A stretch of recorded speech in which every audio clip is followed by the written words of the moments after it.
கல்யாண வீட்டு டேஸ்ட்ல வத்த குழம்பு செஞ்சிருக்கோம். பாருங்க குழம்பு எவ்வளவு நல்லா இருக்கு பாக்குறதுக்குன்னு.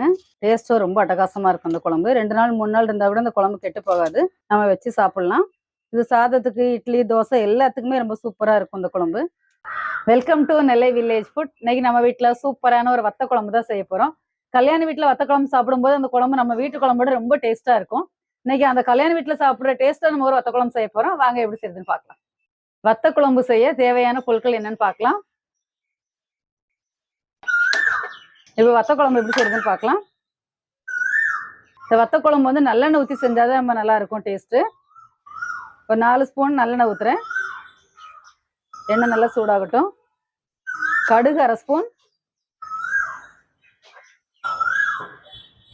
வெந்தயம் 1/4 ஸ்பூன், ஜீரகம் 1/2 ஸ்பூன். 3 நல்லா பொரியட்டும்.